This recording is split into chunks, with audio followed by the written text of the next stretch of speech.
Thank you! Everyone give a round of applause for Ryan Dalton. How's everybody doing tonight? Good? I was going to start the night off about telling a joke about banging a chicken, but I don't know if we could do foul humor here. For those of you that don't get it, that's a homophone. And for those of you that don't know what that is, it's not what your uncle is, all right?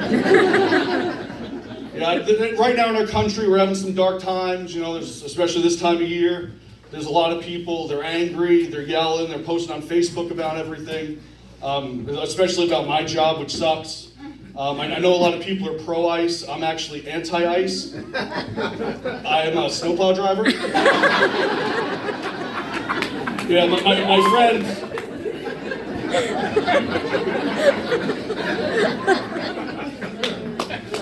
my friend texted me the other day with the winter we've been having. He's like, hey man, he's like, scale of 1 to 10, how sick are you with the snow? And I thought about it for a second, and I was like, April 2020. That's about how sick I am. It was brutal. I was like, this is getting out of hand. It's been every single weekend I'm at work. I hate it. But one thing that's in common with herpes and ice on the road is no one cares about it until they can see it and feel it. And then by that time, it's too late. You know? Yeah,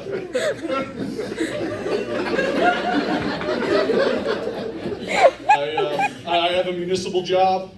We were always hiring people, firing people. We were looking for seasonal help a couple years ago. And there was a guy who put it in. My boss asked me, he's like, hey man, there's this guy. His education's from Mexico City, Mexico. Do you think we should hire him? And I'm like, it can't be any worse than anyone else doing. He's like, I don't know if he speaks English. I'm like, book him and we'll see. He comes to work, his name's Jorge. He was 55 years old, a retired bridge laborer. He was the greatest worker we've ever had at that place, ever. So he was working on the side of the road one day. I'm driving the truck. I pull up alongside, roll the window down. I get my best Borat impression ready. I'm like, then not so much. And he just looked at me and walked away. And I was like, oh, I guess he's never seen Borat before, because that was fucking funny. So the next day I come to work and he's gone. He quit. And I was like, oh, all right. And then I started thinking about it, and I got the thought in my head that he thought I was making a day laborer joke at him, because he was on the side of the road, and I wasn't. I was just flirting with the guy. And then the rest of the day, I'm thinking, I'm like, oh no, I'm like, what if I got to go into my boss and the board and explain to him that I wasn't actually being racist? I just wanted to fuck him, you know what I mean? Like, and I didn't know how that was gonna go over either. So luckily that didn't happen. He just left. I haven't seen him yet, so I don't know what happened, but I was nervous there. I was nervous there for a little bit. I really was. I recently started jerking off the tranny pornies. It's double the tits in one day.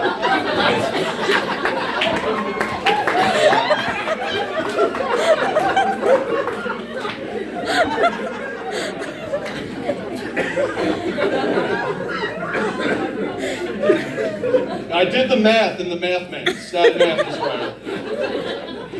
I always forget about the silent T in pizza.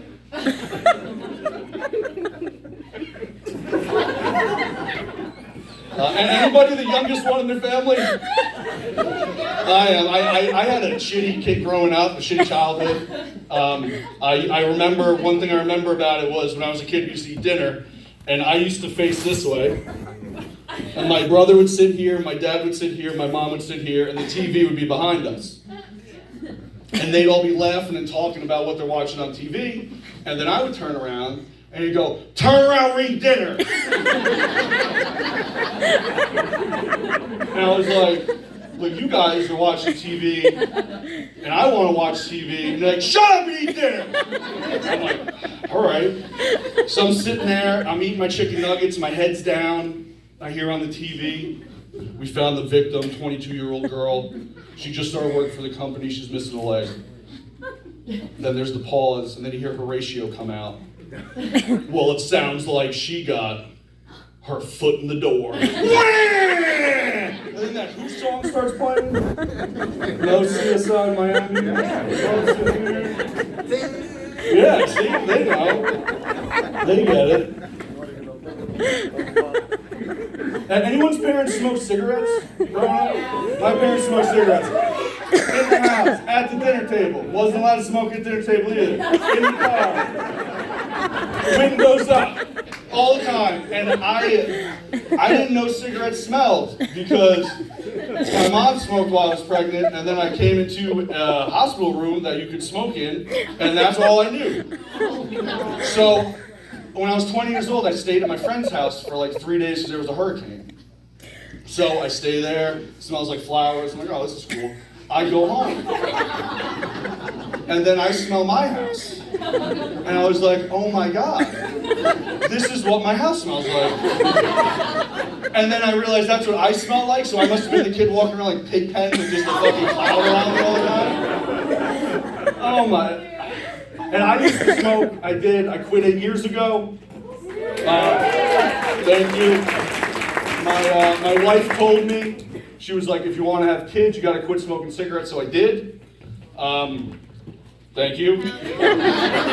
So I miss it. I don't hit my kids, I don't smoke cigarettes, but I feel like they're kind of both the same thing. You know what I mean? Like, I don't think it would do anything, but it would make me feel better a lot of the time, you know what I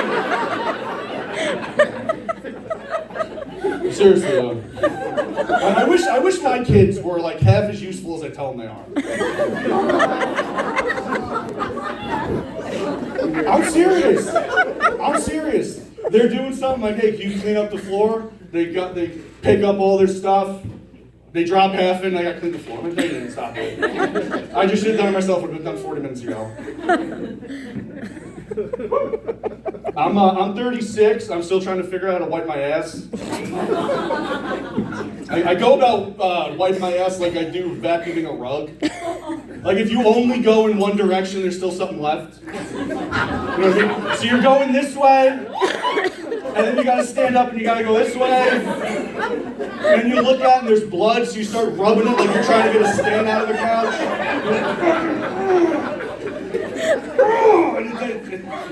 It's never clean.